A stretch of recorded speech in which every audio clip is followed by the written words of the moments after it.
my name is Natasha Bean, and I am an accredited financial counselor. So that means that I took a lot of tests, did a lot of studying, so that way I'm able to help you with your finances. I'm also a financial education higher ed professional who's been in the field over 20 years. My hometown is from the Bronx, New York, and I have my education in business administration from Manhattan College, master's in higher education from NYU, and I'm certified in financial literacy, diversity, equity, and inclusion in the workplace. And again, I'm so excited to be here. And we're going to jump right in to what is financial aid. Typically, I always ask this question because folks are very, a little bit all over the place with what aid is. So I always go with aid is any grant, scholarship, loan, or paid employment offered to help a student meet the college expenses. So such aid can include federal and state things from colleges, high schools, corporations. Aid is just help financially to help you go to school. And the expenses that need to be covered as a student is thinking about college are tuition and fees to go there, housing and food, if you live on campus, books, of course, computer, electronics, transportation to get to and from the higher education location, and then any personal expenses like glasses, medications, things you need to be a successful student as you are studying. So any aid you receive can help to cover those type of expenses. And so when you are getting to the aid or need to apply for aid, you need to know of the different types of applications there are.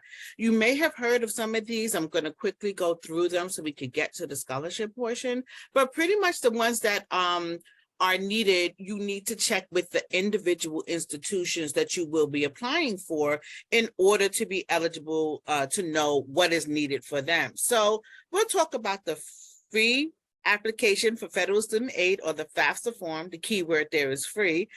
Basically, that application is available. It will be available as of December this upcoming year. But basically, this application allows U.S. citizens, green card holders, in order to be reviewed for federal types of financial aid. Federal aid can be grants, work study, student loans. There are some things out there like a SCLG grant or a TEACH grant that students can be eligible for, but the schools determine that eligibility once you fill out the FAFSA form based on federal tax information. The next application that students may be eligible to fill out, international students as well, would be the CSS profile. This is something that is very important for different schools because it takes into account a lot of the financial situations that can be reviewed for scholarships at the institution. So it's very important to make sure that you know which applications are needed at the different schools. Some only require the FAFSA, some require the FAFSA and the CSS, some require a FAFSA, a CSS, and their own institutional application. So if you do not know which, at this school A that you're applying for, and it needs 3 applications, and another school needs 6 applications, you may miss out on some good money to help you fund your education. So we want to just make sure that you're looking to see either on the financial aid website, in the admissions packet, what things you need to fill out in order to be considered for all the types of aid. Going through, there are state aid applications. I'm in New York, so they have New York State grants that you will need to fill out and to see if you're eligible to get a grant to help you pay for school from the state. Some state aid applications have different state college attendance requirements. So it's good to look into that. If you're thinking of going to college within your state, that might be something that you can fill out for. If you're going to a college out of state, I still would fill it out because you never know if you can get any type of excellence award that can transfer between schools and institutions. And then finally, we're going to talk about the scholarship applications that may be institutional applications. There may be applications, like I mentioned, online. There might be applications with corporations. There might be what we call in-school and outside applications, but there are many things that you can be applying for. So one of the things I want you to take away, if you don't take away anything else from this, is please do applications by the deadline, because those are very important to understand if you qualify for whatever type of aid that you're applying for. It's not fun to have to turn away an application when we did not get it by the deadline. It could have been a great qualified person. So we're going to go through the specific types of aid and then look at the bottom, go to the scholarships. So some of the aids are not listed in the best order, but the first thing that might be helpful to help students go to school is a loan. A loan is exactly what that means. If I lend you something, I expect to get it paid back. So a loan might be a federal loan, low interest rate offered to a student and or a parent. There might be private loans that you can endeavor in order to help you pay for school. Those should be kind of your last resort in order to pay for your higher education expenses. You might be offered some form of work study. Work study is the ability to work on campus and get paid in order for you to use that money for your food or your personal expenses or for your coffee. So it's great to think about, okay, in filling out the initial applications for aid, you may be eligible for some of these other types of things. You may be eligible for a grant. You might have heard something about a Pell Grant, which is the grant for low-income students. There might be a SCLG grant, but a grant is also money that typically does not need to be paid back. So in thinking about what you're trying to utilize first, always scholarships, always grants, always the free money, and then work into the other options of the aid that you might receive. And lastly, we're going to talk about the scholarships. Scholarships, what you may know, is merit and or need-based money that does not need to be repaid. Scholarships can be based on athletic ability, competitiveness, performance-based. So if you play an instrument, that might be something that you may get a scholarship for. There's a myriad of things out there that you could apply for in order to get scholarships. So let's focus on that.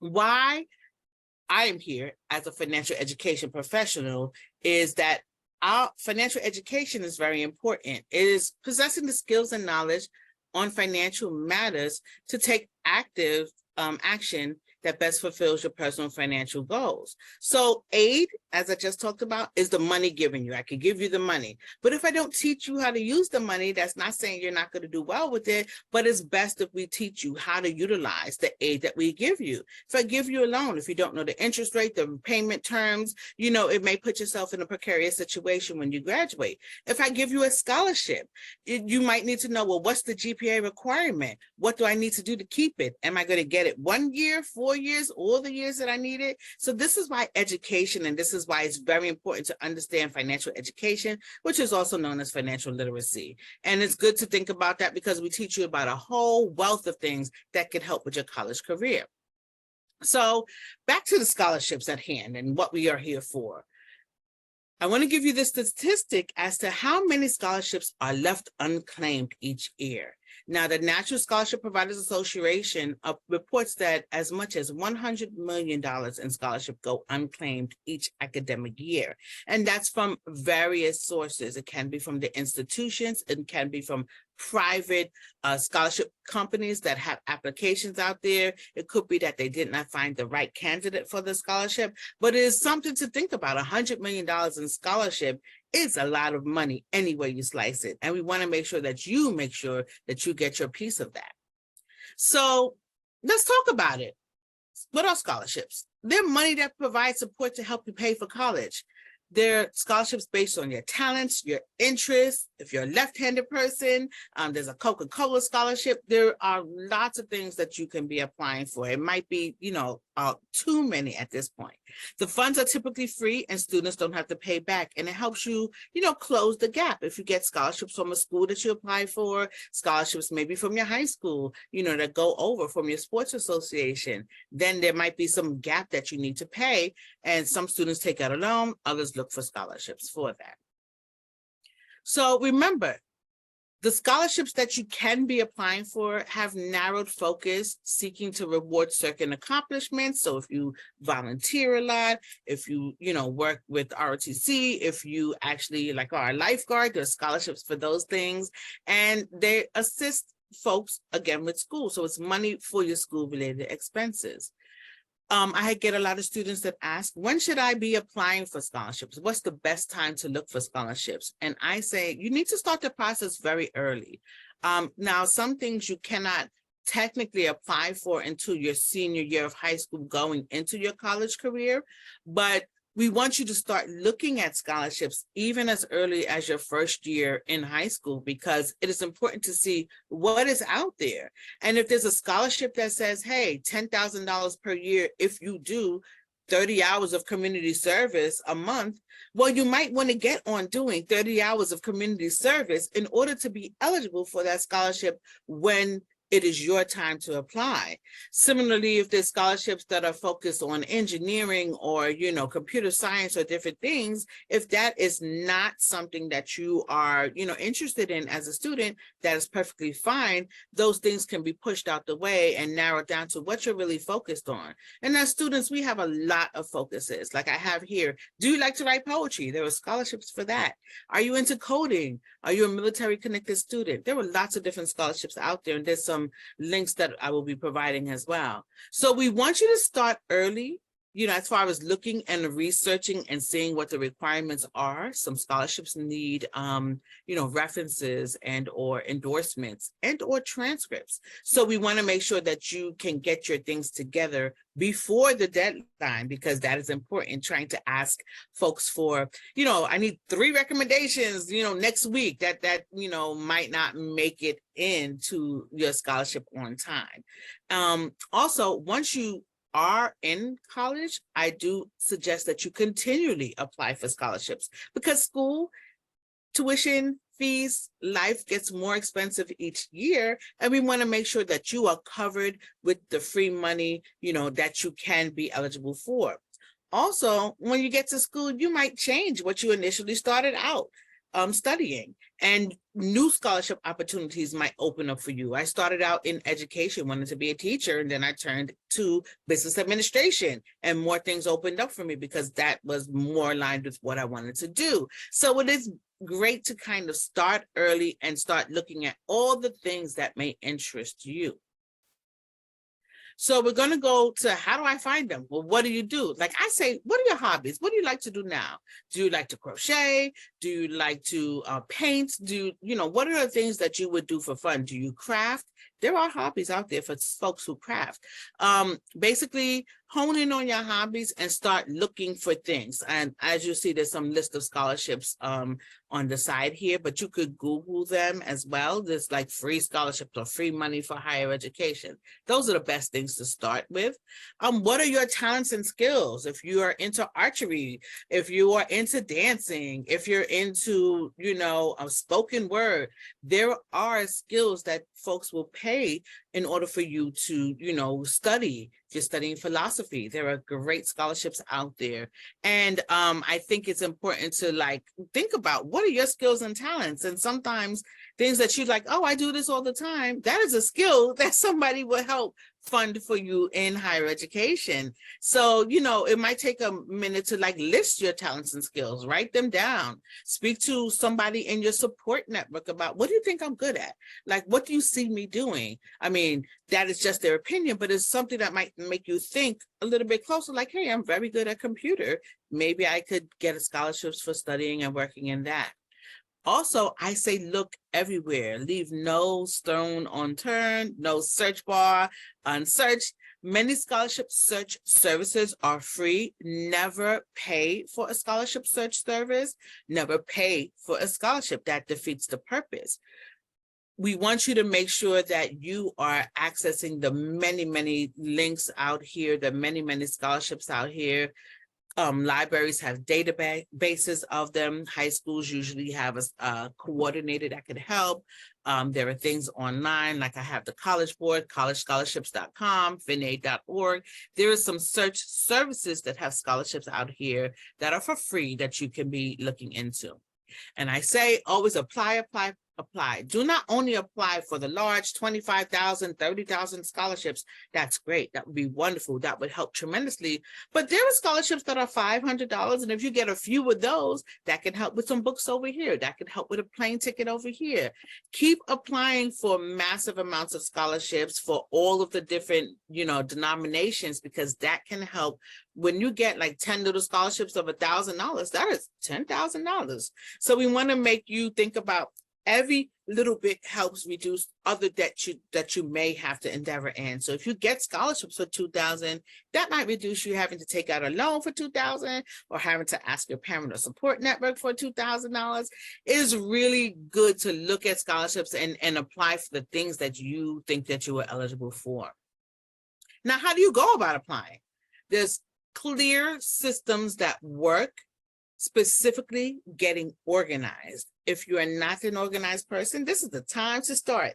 Basically, we want you to create like a tracking system, create an Excel document, a Google document, some kind of system in order to track the many things that you will be applying for. And I keep emphasizing many because one and done may not do the trick. We want you to make sure that you get a tracking sheet in place, list the name of the scholarship, list the deadlines, list some of the requirements. Do they need a recommendation letter? Do they need a portfolio? Do they need to have you submit a tape of playing an instrument or a copy of your sport, eligibility? There are many scholarships require many different things. Some just require a transcript, which is awesome, but some require more than that. And knowing which ones need extra additional information can help you be organized and meet the deadlines.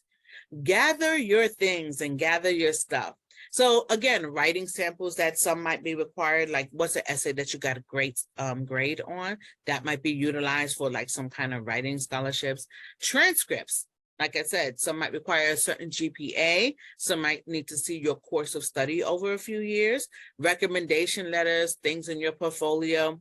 All of those things you need to gather and start gathering as you are looking at the scholarships that you need, which is why I say you should start early enough that you can see, oh, I'm applying for this art scholarship, so I need to have 5 large-scale canvases in place. If you don't have that, you could start working on that. One of the things that a lot of scholarships do ask for is you. They need to know you as to why they're trying to give you money. So get to know your own personal brand. And, that sounds a little, marketing or commercially, but you need to stand out when you're crafting your scholarship essay and show a unique, picture of yourself. What about your talents and skills and personality make you the greater candidate for this scholarship? Some people say selling yourself or writing down the best things about that. It is great to do that, but you need to know that about yourself, which is why I say, write down all the things that you like to do, understand your traits, understand your hobbies, and then try to align that with, okay, there are some things out there for me. And then I always say research. I say research, the scholarship organizations that you're applying for, number one, to make sure that they are legit. And if you're using legitimate sites, then that should be easy peasy. But also look at the applications and take note of the questions that they're asking, and then answer the questions specifically. Some folks like to put filler words and thoughts inside there. And when a scholarship, reader or organization is looking to pick a candidate, they need to get to the point. They need you to be clear in your tone and precise in your words as to why you are the best candidate, without being arrogant, without being, like, pick me, I'm the best. It is more of a, I fit these skills. I will be an asset to, this. I would do well by representing the scholarship organization. And then, be clear in what you're trying to say. If it's a 300-word limit, get up to 300 words. Don't submit 350 because, sometimes they will cut it off and not read your closing statement. So it's very important to follow the directions on the scholarship. And here's a few more links for some free scholarship search services. Next, we're going to talk about what makes a good scholarship essay. And I say always be honest. Don't exaggerate your grades or your memberships or the different skills. For example, if you are not the best in Excel and pivot tables and all of those things, I would not advise applying for a scholarship in that unless you plan on learning that and getting to the best. Because when they ask you about what makes the best X, Y, and Z, and you cannot effectively communicate that in the scholarship, you might be automatically disqualified. And we want you to be, act with integrity as you're applying for these scholarships. So, you're more likely to receive a scholarship if you apply for the ones that match your interests and your skills and your hobbies and things that you are already great at. Be proactive. So apply every year that you're in college. Like I say, start early in reviewing and looking for them, and be organized in how you're going to do that. 50% of available scholarships are for students in college. So as you are in school and you are more aligned with your major, things do open up for you. So sometimes folks go into, school not knowing specifically, I want to study social justice in education settings or something along those lines. As they get more specific, more scholarships can open up for you and you qualify for more things. So keep a lookout for more scholarships. Don't get discouraged, because I know that is something like I've applied for 100 scholarships and I didn't get one. Do not get discouraged, because that's how money gets left on this table. It only takes 1 or 2 great scholarships in order to say yes, to see how great you are, to start giving you the money. I always say beware of scams in life, but in general, you shouldn't have to pay for scholarship applications or scholarship searches, and always be careful where you are putting your information. So your personal identifiable information and things that could, be used against you. They want to know about you as a person, as a student, as to how you're going to utilize this money to reach your goal of education or achieve whatever it is you're trying to achieve. So how would this help you financially? Why are you the best recipient for this award? What made you the person you are that can utilize this to further your education? Those are the things that folks want to hear about. We want to, be enthusiastic about, oh, wow, helping this student would really, giving money to the student would really, do well for them and, and their educational trajectory and on what they're trying to do and study in the world. So that's what folks are looking for. So make sure you are able to shine in your applications. I always say, talk clearly about your accomplishments. Scholarship organizers and readers, they have limited amount of time to spend on each application. So if you're talking clearly, it could underscore some of the things that you may have to have submitted a resume for. It could show exactly what you've done. And that way we could be like, oh, okay, yes, we see where she's grown in this area, or where they've grown in this area, where they have, done wonderful things in their community. And this is definitely somebody we want to target. We want it to be positive and inspirational. And also, I always say, please get it edited, proofread it, and spell checked. It is disheartening to receive a scholarship that's addressed to another organization. It's just like a rinse and repeat letter. And I'm not saying, don't reuse your information. It was great information, but make sure you're sending the right information to the right organization. That will help with getting the scholarship. I have a sample timeline of some things to think about. Obviously, you as a student will be able to do that yourself, but think about the dates and times that you need to be applying for things, when the application for admission is due, when your scholarships are due, and make that part of your routine so that way you're able to make the deadlines. Why did we get all the way back to there? Oh my goodness. We're gonna go to 14. Why is it doing this? Sorry about that, folks. Live. And then some next steps. Once you get a scholarship, you've gotten a bunch of scholarships. There's some things you need to do with your schools. You need to tell the college and financial aid office, hey, I've received this amount of money. How will this impact my award? Generally, it is able to replace a loan or something that you would have to pay, but make sure you inform the schools, keep track of it, write thank you letters. Remember to keep your grades up. That is the reason why you received the scholarship. So keep your grades up and make sure that you can be eligible for other things, and apply every year for scholarships. So, even as you're entering into graduate study, make sure you're applying for that. And then I always say, what's the point in all of this? The point is to make sure you are doing well in life, evaluating your goals, evaluating the choices, the school that you're going to, the scholarship that you're applying to, and your unique behaviors will help you gain some funding in order to help you pay for school. Understanding your resources, so what you have available, what you need to cover, means like if you know, like, hey, I have this, and I know I need $5,000, apply for scholarships that'll help you along the way. We think it'll be very, very worthwhile and worth your time in order to do so. Thank you all very much for your time, and thanks for being a part of Forté LinkedIn live event. Feel free to connect with us, give them any feedback that you might have, and stay tuned for any future opportunities that Forté may have for you, designed to give you a competitive edge in this process. Again, my name is Natasha Bean, and I thank you for your time.